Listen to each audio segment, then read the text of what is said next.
stream. Resting in front of the fire, I soon fall into a dream.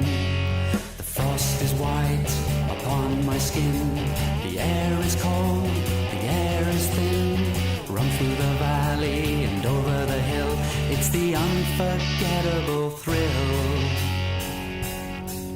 Frost is white upon my skin, the air is cold, the air is thin. Run through the valley and over the hill, it's the unforgettable thrill of hunting moomin, of hunting moomin.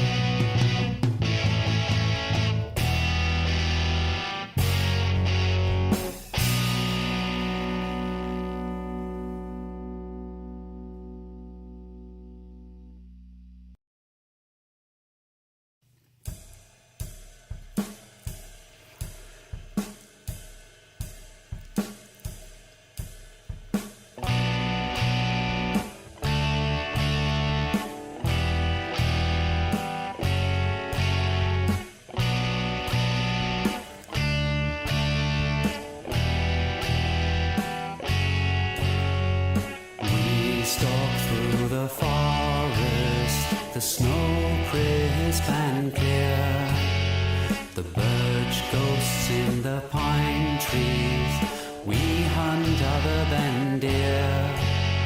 The frost is white upon my skin, the air is cold, the air is thin. Run through the valley. Hello, good evening and welcome. It's the Orthoverse live stream again. I would like to begin by apologizing for the fact that I have skipped a couple over the last few months. I was traveling a while back and then I was not feeling particularly well one time, and it's made me realize that running a regular live stream is actually surprisingly tricky. And you really have to be pretty dedicated to it if you're going to be able to do this regularly. So I don't understand how these live streamers who put out streams multiple times a week, sometimes every day, manage to actually do it. Maybe it's because they've turned it into a full-time occupation. But anyway, I'm going to move over and start looking at the Orthoverse because I've got something fun for us to look at today. And what I'll do is I'll start off by going into orthoverse.land. Hi to everyone who's here at the moment. Do feel free to ask questions in the chat while I go along. So I'm just going to log straight into the Orthoverse. Oh, I've got a problem here. I am apparently logged in my machine downstairs. So that's going to make life a little bit tricky.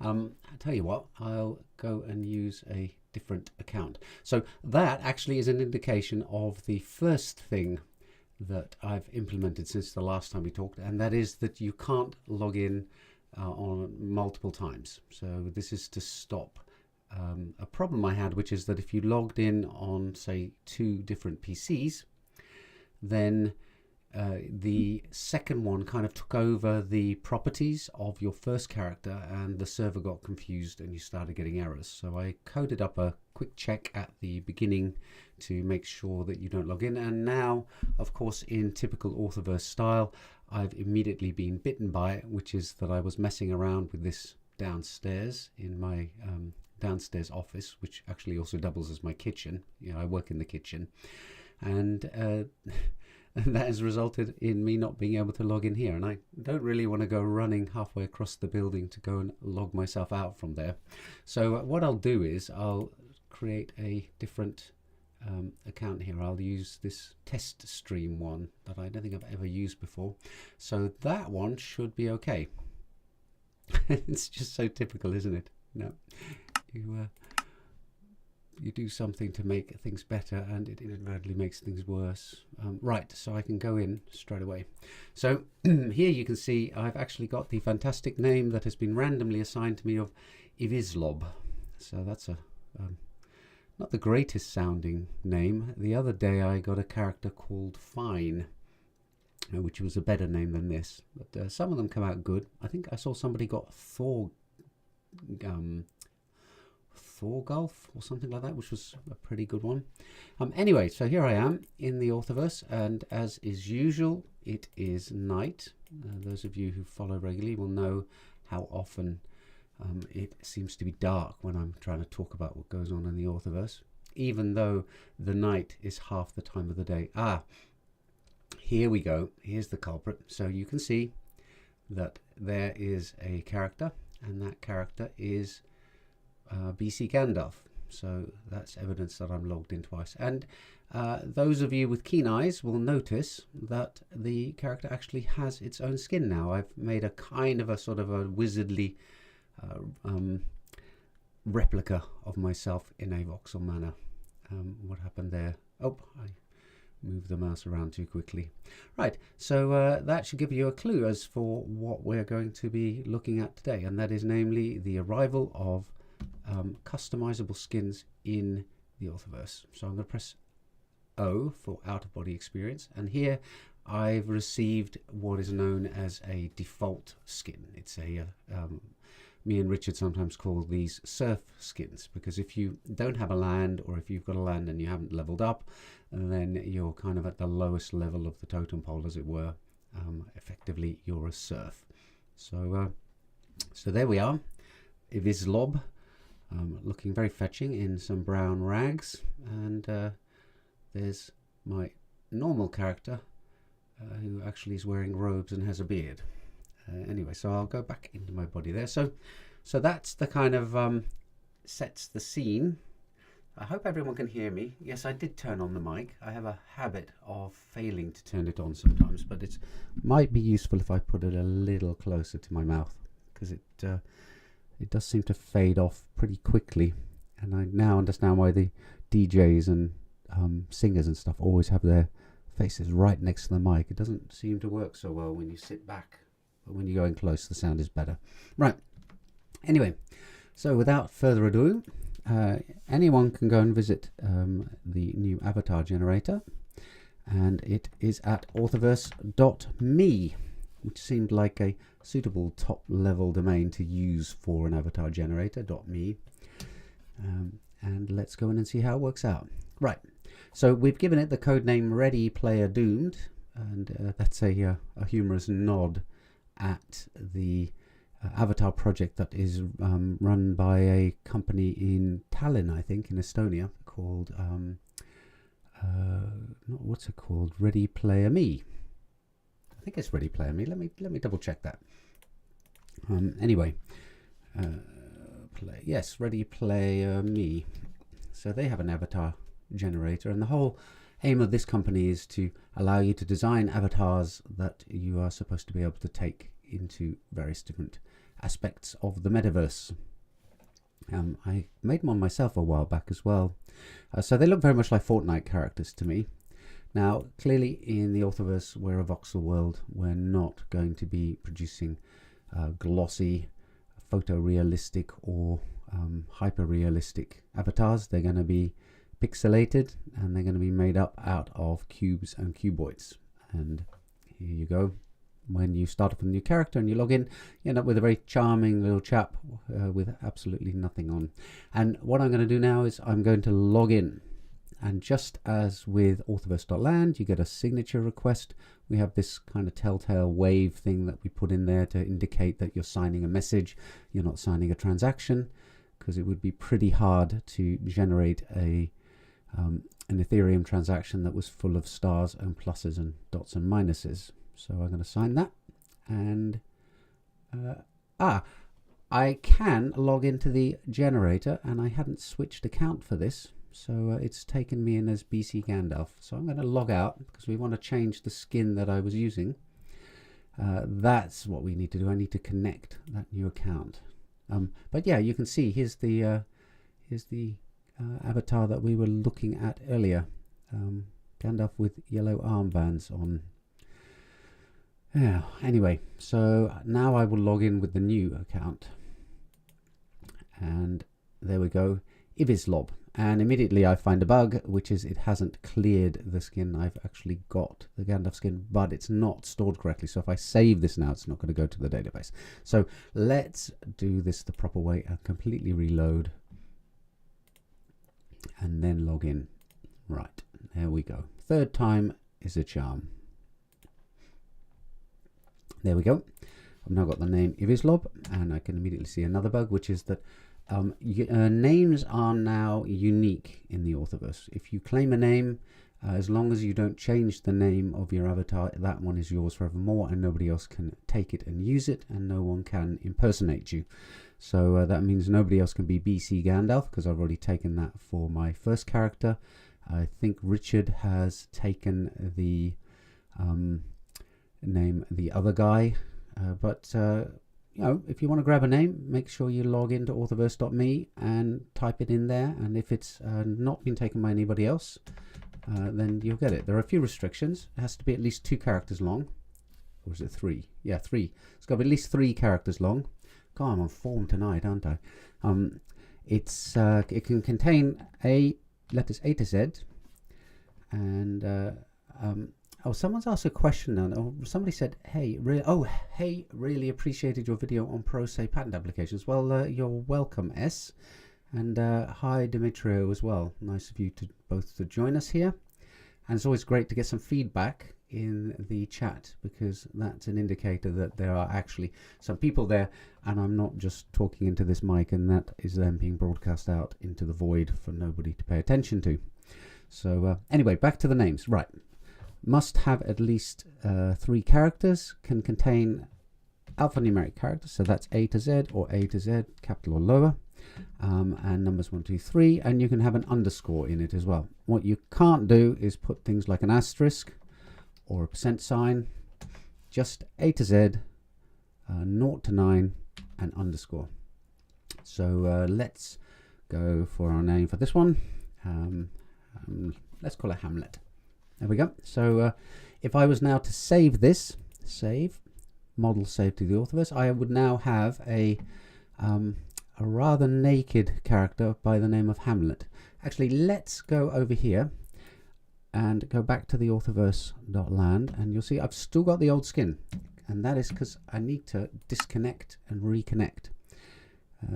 It's rather hard, it turns out, to dynamically replace skins in a voxel world, and I really have other things to get on with than being able to than giving people the opportunity to change their skins as they go along, and I don't think it's a high priority requirement. So we'll log in again. Dun, dun. By the way, anybody who's there, if you feel like joining me in the virtual world, you can. So I'll sign that, and now there you go, just what you saw before, a rather scary looking character called Hamlet with absolutely no clothes. So oh, there's somebody, and it's who have we got there? AD Gandalf. Oh, very funny. I wonder who that is. And lovely green clothing and a green handlebar moustache, and a hat I made after I watched the Diego Borgo video, so that's why that's called the Borgo hat. Anyway, right, I'm going to hop off to the avatar designer. So we've already had a look at the logging in, at setting the name, and I even did save to Orthoverse. There's a sort of fun animate the character, and I just chucked that in because this is actually this avatar renderer is actually a third-party piece of software. It's a library that you can just freely download off GitHub. It's MIT licensed, and that's the wonderful thing about open source. You don't have to do all this stuff yourself. You can build on other people's work. Ah, right, so AD Gandalf is Dimitrio. Well done. Anyway, so that's just kind of to make it look nice, to impress all the investors, of which we have none, nor do we intend to gain any. Yeah, so save to Orthoverse, that writes it to the database. You get a notification telling you it worked, and you can also download it as a Minecraft skin. So this is our fantastic nod to interoperability in the Orthoverse, which is that you can design your avatar for the Orthoverse, and then you can we convert it into the correct format for Minecraft so that you can download it as a Minecraft skin. and that will download a PNG file, and anybody who's using Minecraft, and you can upload that and use it. So you can use your Orthoverse avatar in Minecraft. Isn't that generous of us? Right, anyway, so now I'm going to open this side panel tucked away here. You can change your, let's go for a really, really pale character, or maybe we go for a very dark one. Yeah, so I've only got a choice of a few buttons here. If I was logged in with my other character, if you're a bit of a higher level, you actually can select from all the colors under the sun.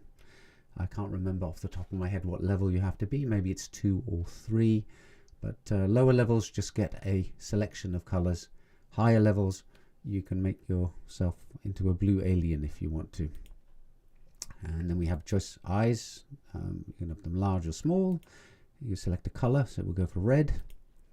A selection of hair. I've just given them some random names that kind of relate. For example, we've got Vizzini, the Sicilian character in The Princess Bride. So you'll notice a few other names cropping up there. Let's go for Thor. There we go. And we'll make that yellow. And then for the face, we've got facial hair. So you can have a mustache. It looks a bit silly. Let's go maybe now I've made myself yellow as well. Okay, well that's a clue from the universe. There we go. So the moustache now matches. We'll go for a handlebar, which with that hairstyle you won't really notice particularly much, but anyway, you can have fun with that. Stick in a beard. There we go. You can even have a beard that I have called Mauricio. Let's have none. So we'll go for that. There we go. Those who will know why I have named that beard that. Tops. So not a massive selection of clothing at the moment, to be honest.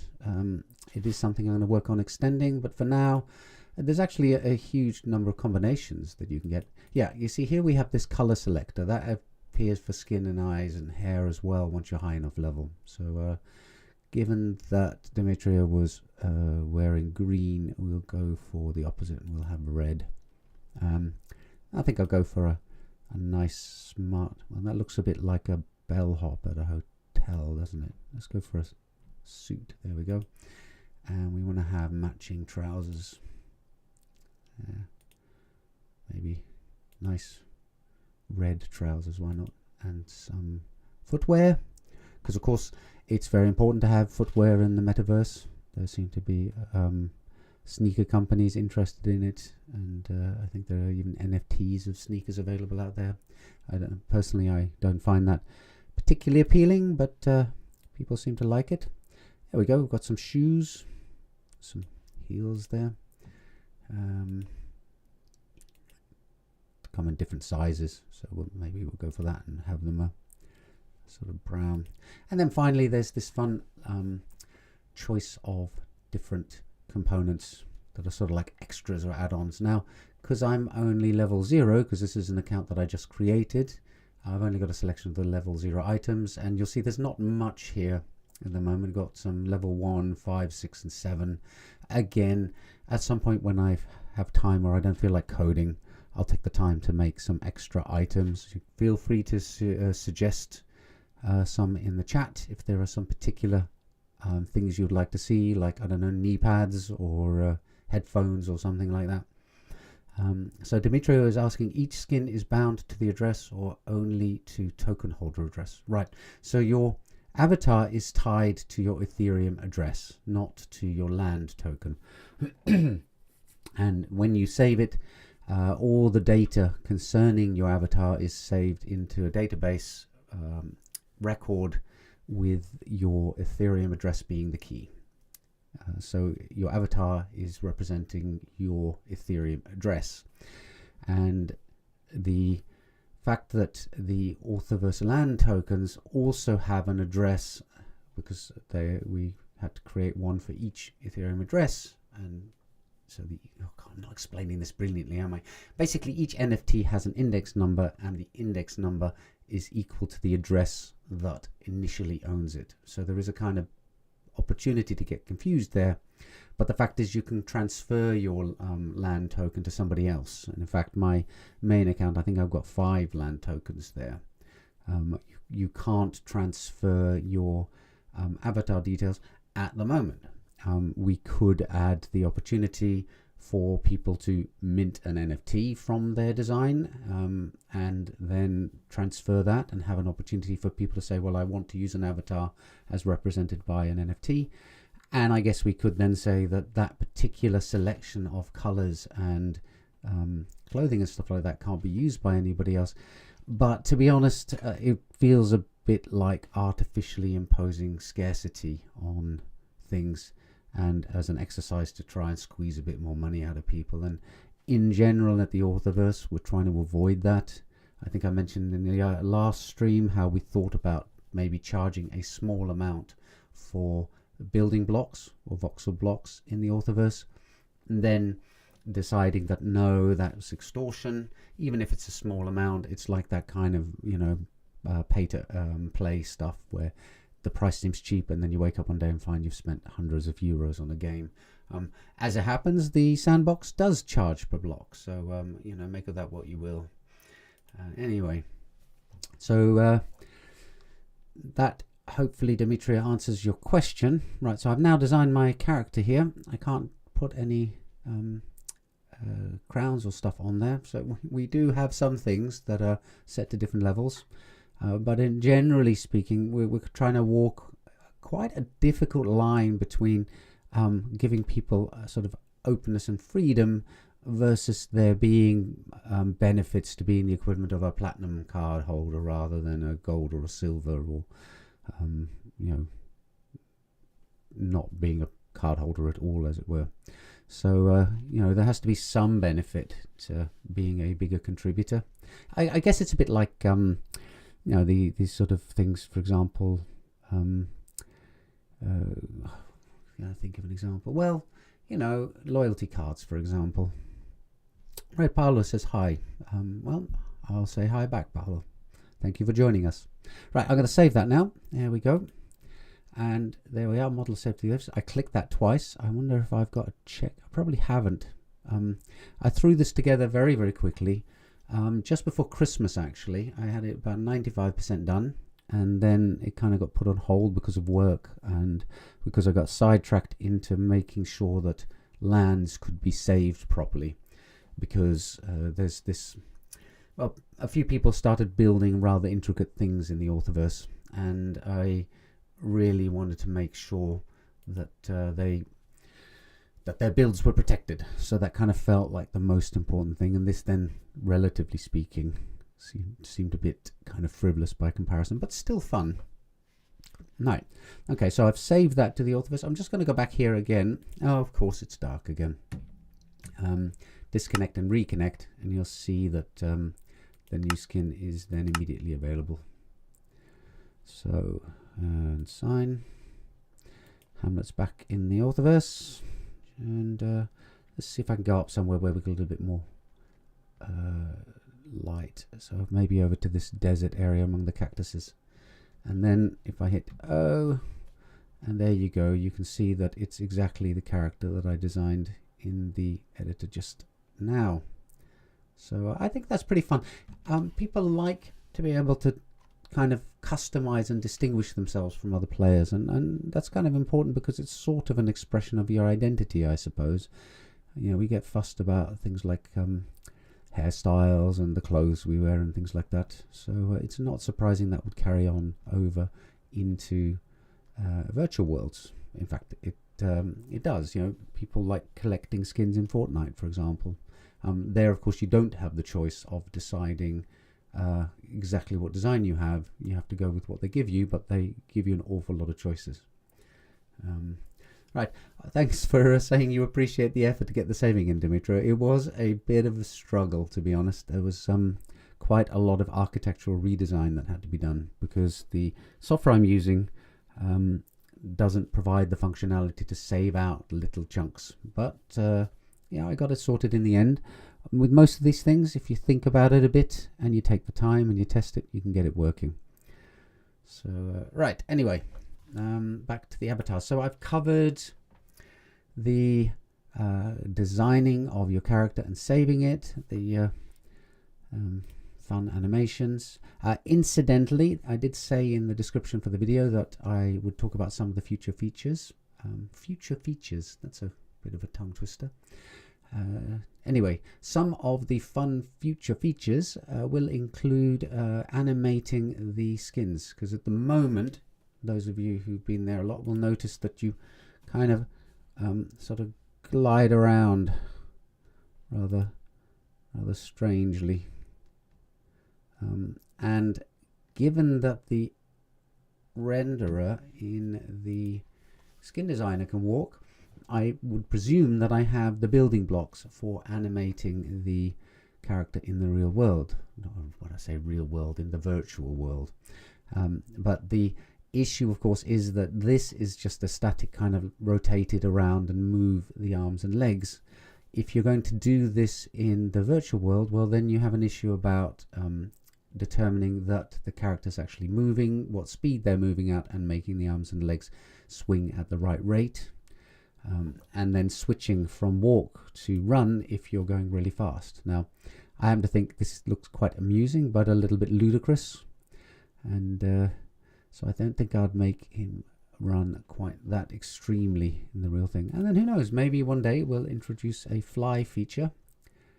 That's something I think wouldn't be given to everybody just out of the box. I think there might be an opportunity for higher level characters to take on that position and actually fly. You know, there've got to be benefits for the supporters, as I said. Right, anyway, so that's one feature that I have on the non-existent Orthoverse roadmap, and I will talk about a few others in a moment. So now we're going to go over to this button here.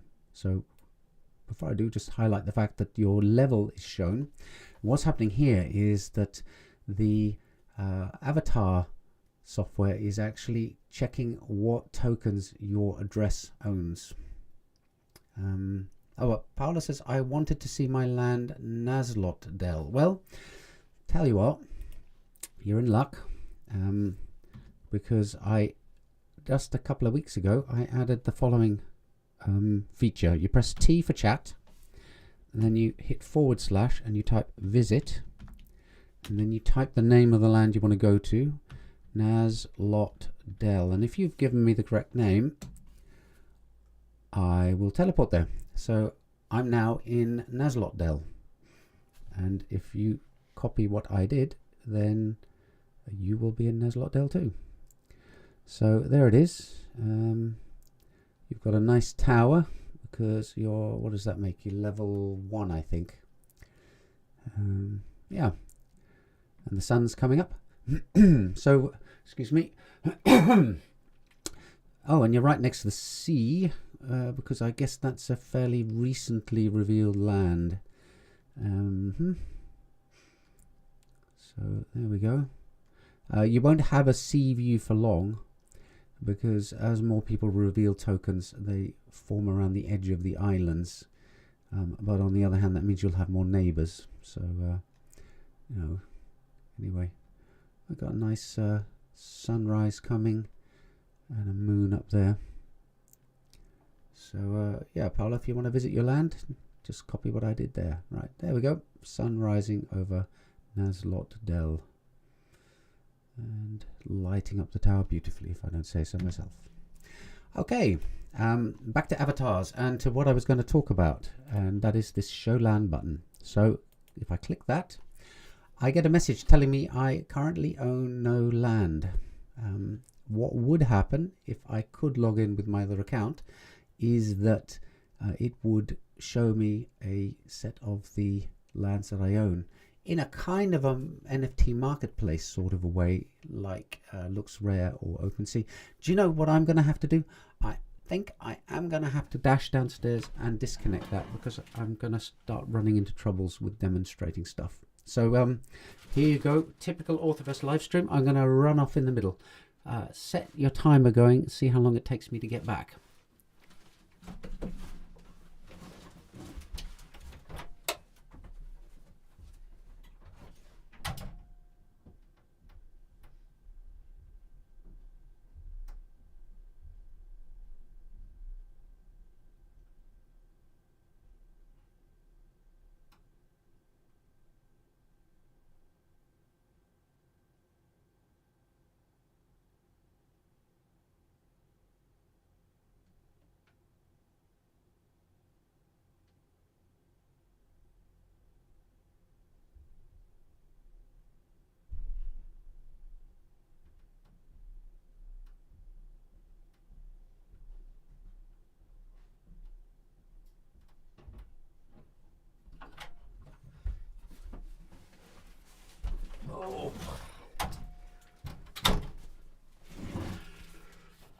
Right, there we go. I wonder how long that was. Hopefully less than a minute. Okay, and of course, being 52 years old and running up and down my stairs to turn off a computer, I'm now slightly out of breath. Right, anyway, so let's try that out. What do I need to do? I need to disconnect with Hamlet. I need to switch my wallet, not wallet, account. I need to release a tutorial on the difference between wallet and account. Yes, Dimitri, you said they're super fast. It's if you'd seen the route I had to take and how long it was, you would be doubly impressed, I assure you. Right, okay, so let's try now. Log on with MetaMask. And now it is letting me in because I'm not logged in with my other machine. So there we go. Right. I am now in my familiar character with the added advantage that unlike the other one, I can actually go in here and start editing things, chopping down trees and stuff like that. Right, anyway, so what was I going to do? I was going to demonstrate the show land button. So I'm going to log out and I'm going to log back in, and this time with that account, and there we are. It's loaded the blockchain Gandalf skin, and now when I click show land, look at that. Yeah, that is the land that I was just in, the Orthoverse Kingdom of Fanguinina. It shows all the details, the level, the latitude and longitude, the fact that it's a fantasy token, and a few other buttons as well. But I'll talk about this little shield first. Right, so if you've got a land that actually has a crest, so that's I think level 1 onwards, you'll get a little shield here. Red means it's not being used, and green means it is being used. And now if I click over here, what do we notice? Ta-da! The character is wearing a cape, and the cape matches the crest of the land. If I move on to a different one, so Grau Murphy doesn't have a crest because it's level 0, but Telestala does. I'll switch to that, and there we go. Now I've got the colors of Telestala on it. So I think that's kind of fun. Or you can just click on the green one to turn it back into red, and then you have no cape again. So what I'm thinking here with this, it's like a Pokemon card, isn't it? This card representing your token. It's kind of, the aim is to mean that you don't have to go to OpenSea or LooksRare to do the kind of stuff that you want to do. You just use LooksRare for selling your token. But here we'll eventually, they don't function at the moment, we'll have a button for leveling up, for flipping your realm, and for sending it to somebody else. Because there's a problem at the moment, which is that the Orthoverse.io site, where you can actually go and get your token, is the only place that you could level up or flip your token, and you could only do it if it was still owned by the address that it was originally created for. So that's a bit of a problem. If you know a bit about Solidity and Etherscan and crafting transactions and things like that, then you can actually interact directly with the smart contract for the NFT and level it up, or flip it from fantasy to futuristic. But you know, we need to be Web3 here. We need to provide an interface with buttons so that people who don't know how everything works under the hood can still use the functionality of the NFT contract. So they're not active at the moment. I really need some help from Richard for this, hint hint, because he did the handling of that stuff in the Orthoverse.io. But eventually that'll be active, and you'll be able to flip your realm to your heart's content in the land pane, as it's called, in the avatar site. So it's kind of going to be not just an avatar designer, it's also sort of like a wallet for your NFT, or rather an interface to your NFTs. And you can see here I've got, let's go back, Fanguanina. So 1, 2, 3, I've got 3 owned by this particular address. And yeah, you get some details on them. And then the final thing, so I've talked about a bit about the future functionality, which is that you'll be able to use this to, if you've got a token in one address, you want to send it to another one. Yes, you can go to LuxRare or OpenSea, and they offer that as a kind of a service. They don't make any money off it. They're just helping craft a very simple transaction that you then pay for to transfer a token you own to a different address. You'll be able to do that here too, and I think that one's not going to be too tough, to be honest. And but then there's this edit delegates button, and I don't know what so it's taking me to a page. I'm currently working on this, and this is the next feature that I have planned, along with fixing bugs that I find. And that is the idea that you can let's go here. Yeah, the idea is, and the reason why I want to implement this is because it's a problem I've hit myself, which is I've got a few sons who have kind of expressed an interest in building in the Orthoverse, and then I've transferred a token to them, and then they haven't done anything. And I kind of think to myself, well, I went to all the effort of setting up MetaMask with them, hoping to get them interested in blockchain and crypto and Web3 and NFTs and stuff like that, because it's what I spend my days working on. Of course, they're my kids. Anything that I work on is automatically going to be the opposite of cool, which is a pity. But then again, I was the same when it came to my dad. I think that's just a generational thing that gets, there's nothing unusual about that.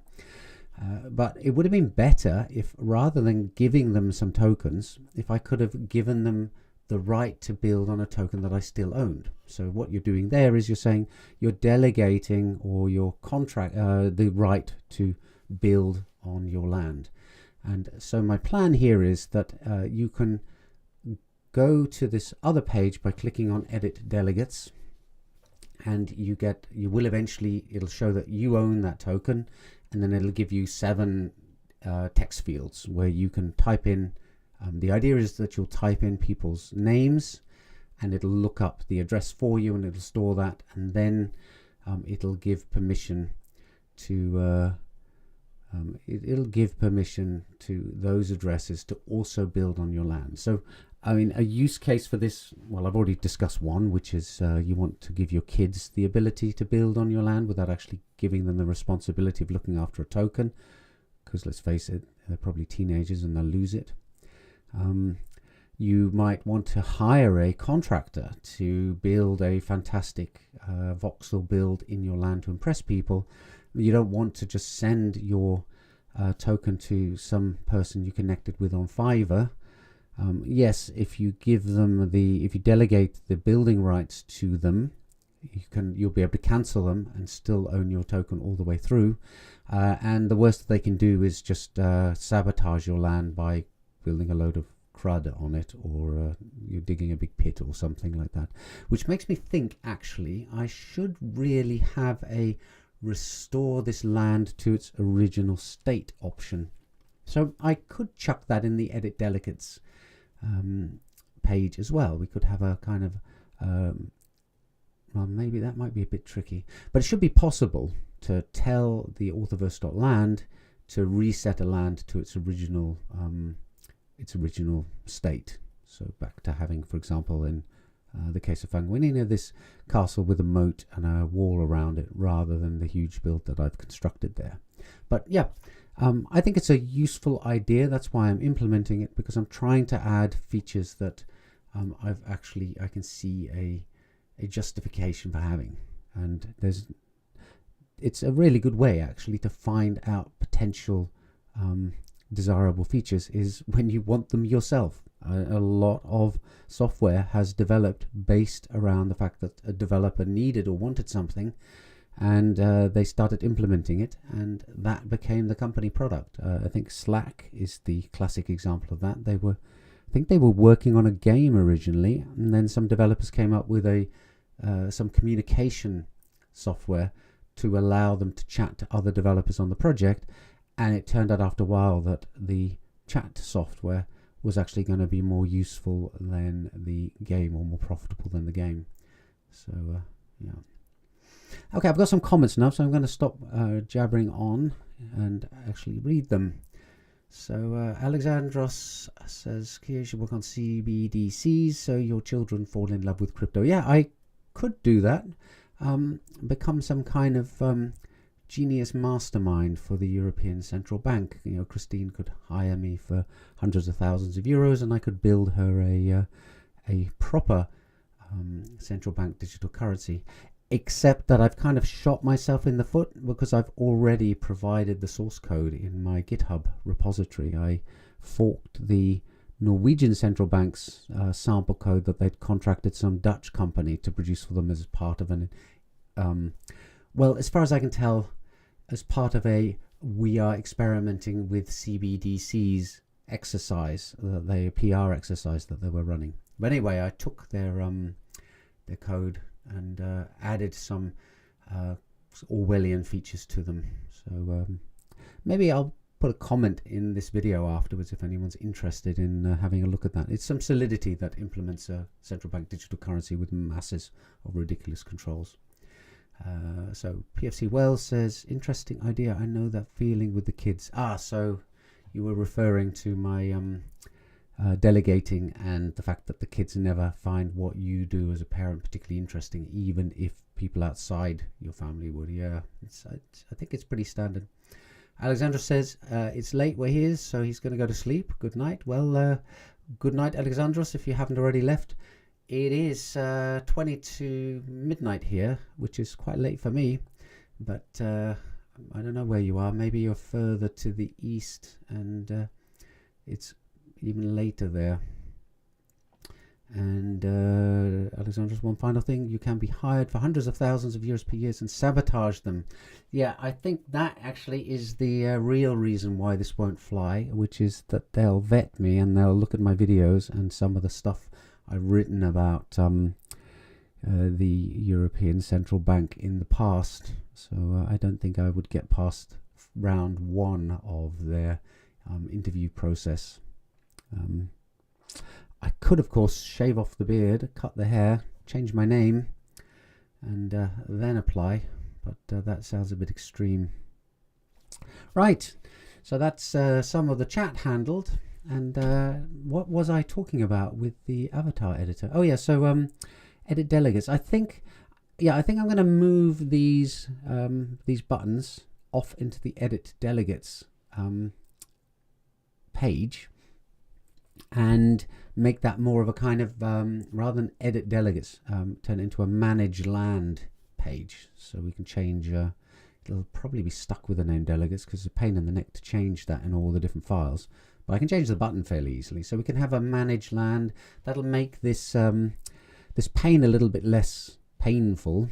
It's an example of what happens when you let a developer loose on an interface.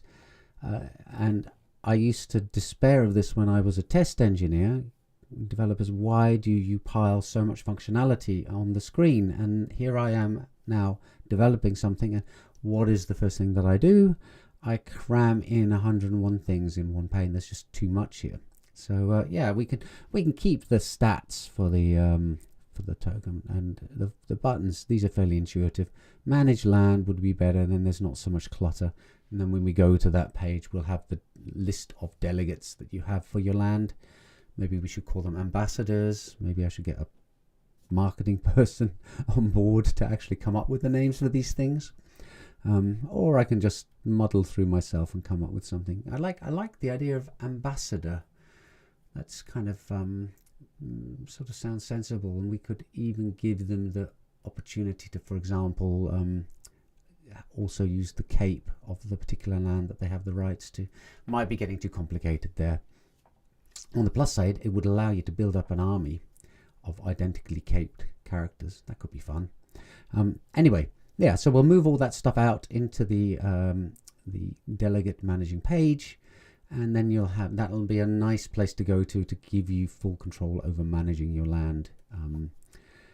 rather than sort of spread out all over the place. So I think I'll go with that. Anyway, so that is what I wanted to talk about today. Ready Player Doomed at Orthoverse.me.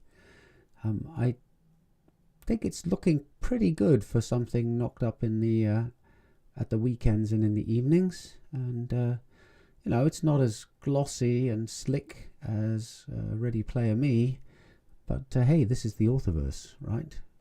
We're doomed.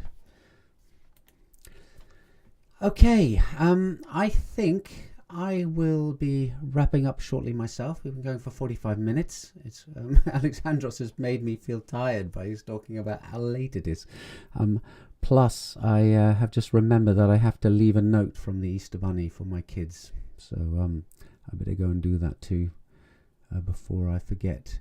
So just one final thing. Alexandros saying he's still here. Are there any use cases you can think of for Monero? Pros and cons besides persecuted people using it, or criminals, or billionaires hiding their wealth? Right. So for those of you who don't know, Monero is one of the early privacy coins. Another early privacy coin, I think, was Zcash.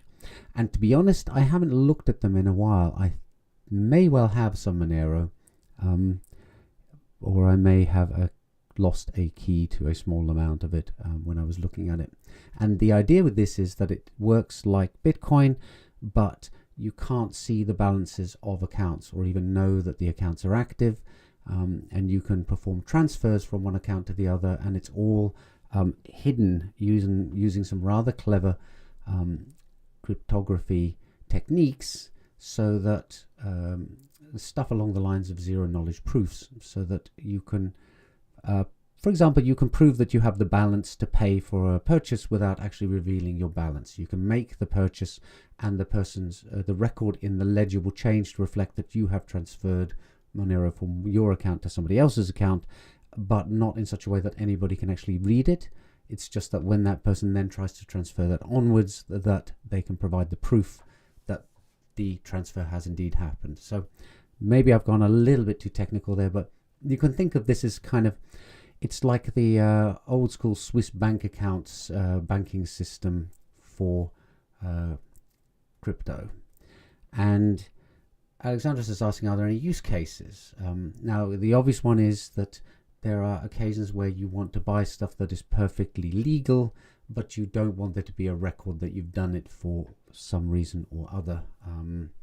I think the classic example they give is for example, people who live in a regime where homosexuality is illegal and they haven't come out, and they are purchasing things that might indicate that they have, that's their sexuality. That would be one sort of extreme case. And another one might just be, I don't know, some pastor of a church who's got a secret fetish for something. I don't know why I'm talking about these things, to be honest. But anyway, there are situations in life where people are hiding who they are from family or friends or from the government, but would still like to be able to do the equivalent of transacting in that persona of themselves or who they are. So that's one reason.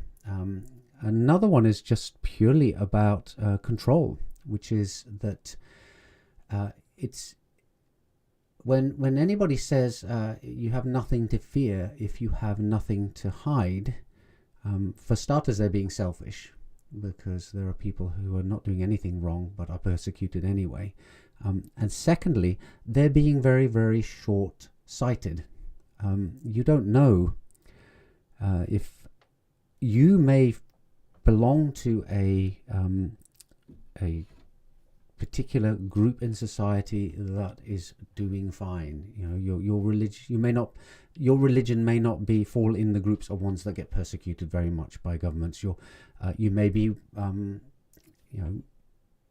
you may fit the stereotype of the ideal citizen for that nation at that time. You have no idea what your government is going to be against at some point in the future. You could wake up one day and find out that whereas yesterday you were considered an upstanding citizen of the nation, now you're an enemy. It could just happen very, very quickly. And the surveillance systems that are being proposed to be brought in for our financial system will just erode privacy to an immense state. So you will have no secrecy, and you just have to go and look at East Germany under the when they had the Stasi. What a nightmare it was, where nobody could trust anybody because you thought you may well be reported. And if you imagine that, but rather than it being based on a system of neighbors ratting on neighbors, it's the government actually effectively has a camera into your life. I mean, I don't understand why anybody wouldn't be frightened by that. I don't buy stuff that is illegal. I don't fund terrorists. I don't I don't commit any financial crimes. But nevertheless, I would like my finances to be private to a reasonable extent, because that way I'm protecting other people who could be in a situation where they do get in trouble if their finances are revealed, even though they're doing nothing that is illegal. And it's all very well to think that surely it's all going to be fine and the law is just and fair and stuff. The evidence is throughout history that it's not. But then you see, I talk to my kids and they're not interested in the slightest. I had this discussion with my daughter the other day that she loves TikTok, and I said to her, well, you are aware that everything you're doing is, how you're swiping across the screen, what you're watching, how long for, is all being sent off to China. It's a very intensive data gathering app, and all this stuff is being gathered and it's going to be stored. And she said, yeah, well, what's the problem? I'm just watching some videos that I like. I said, well, these are the kind of things where you're not thinking about the future. You may watch a series of videos that give an indication of what kind of person you are, that is being stored on these servers, and you forget about that, and then 20 years later you run for parliament and get elected as an MP, and the next day there's somebody knocking on your door saying, we have a record of all the videos that you watched when you were 16, 17, 18 years old. Some of them were very interesting. Be a shame for your political career if that information were to be leaked, wouldn't it? So here's what we want you to do. And when I said that to her, suddenly the light bulb went on, and she thought, oh my goodness, yeah, I hadn't thought about that. And people don't think about the future. They think about how things are now, and if they're all right, then surely the system is fine.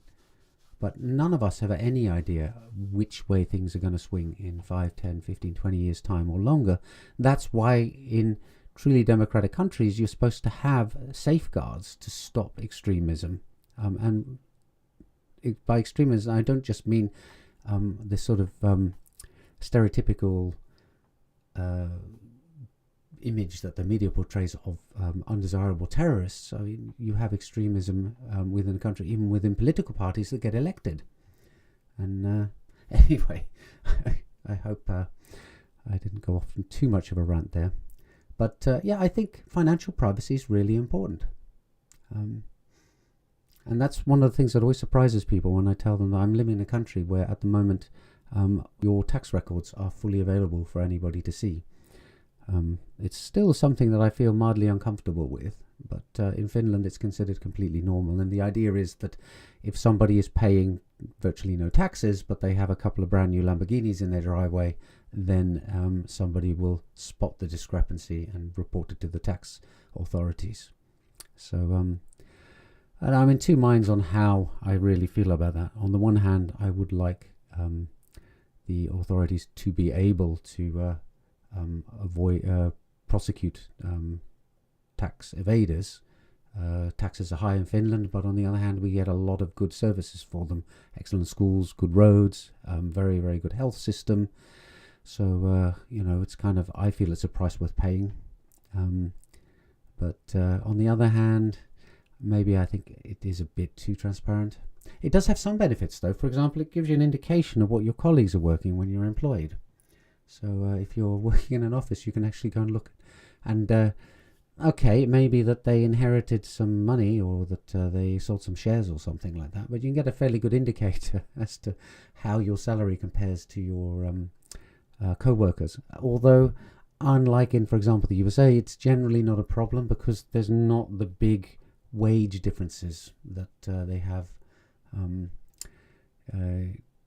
in other countries. The Gini index, the difference between rich and poor in Finland is very, very there's not much of a difference, whereas in the US it's not unusual for a CEO to get paid 500 times what the average employee in the company does.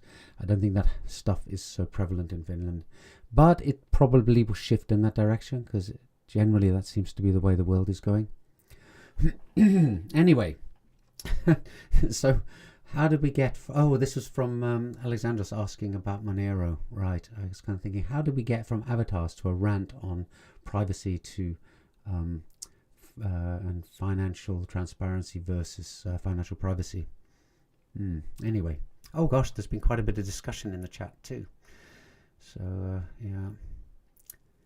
yeah. Right. Okay, yes, I'm reading through the things there. So one comment actually, PFC Wells, I find interesting. Always amazed how New Age folks see privacy as not needed in the modern world of technology. Do New Age folks really feel that way? Or is, I guess I don't know what you mean by New Age folks. I mean, I would think New Age folks just aren't, maybe they're not interested in technology at all. Anyway, I think for a final 4 minutes, I will hop back into the Orthoverse. Let's have a look. Do we see... Nope, there's nobody near me. Oh, that's one thing that we're going to be improving as well, which is at the moment the Palantir. Pressing P makes that ball glow red, and it shows you the names of the users near you. We're going to change that so it shows you the list of all the users, because at the moment it only shows you who's here if they're within about 2 or 3 lands of you. And the idea is now that you can teleport, it would be good if you can see that somebody's at the other end of the world, because it might be nice to then go and visit them. And this is another thing that boils down to me being annoyed by something or me wanting a feature, which is that there was somebody, the owner of Penorbdel, who was doing an immense amount of work on building a labyrinth there. His land was so far away from mine that I was traveling all the way over to his place to check whether he was around or not, because I couldn't just press P and see it.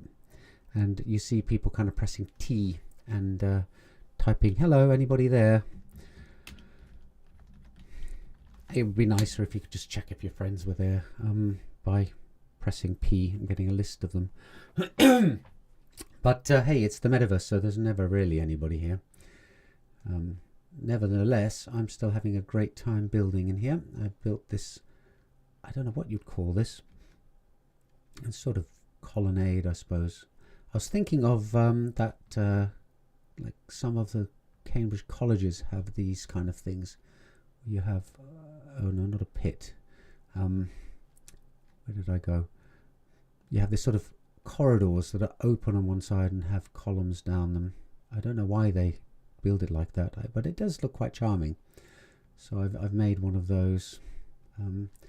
And I've got other building projects that I'm still working on as well. The idea is that eventually this huge tower, which I built because of course a wizard has to have a tower, the idea is that there will be a dome on top, so it'll be like an observatory.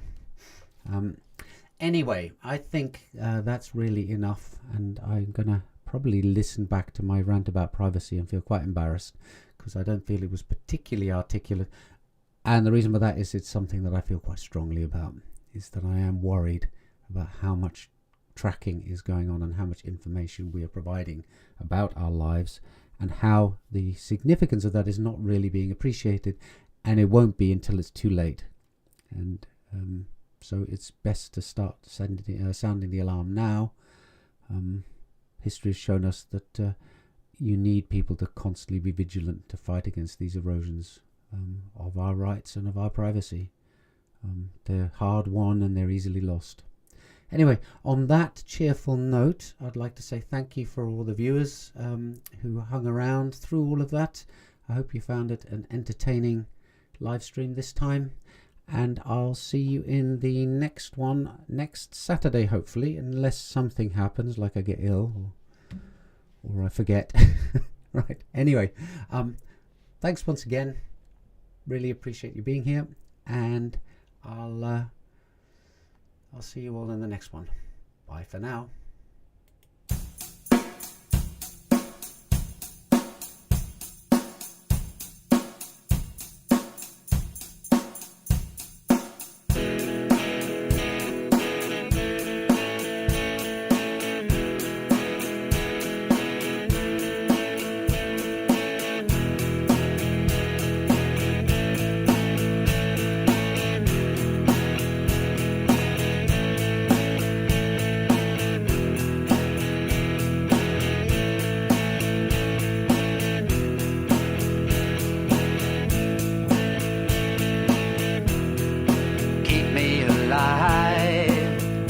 With your unpredictable teachings, keep me alive with the knowledge you give me. Keep me alive with your intellectual rigor.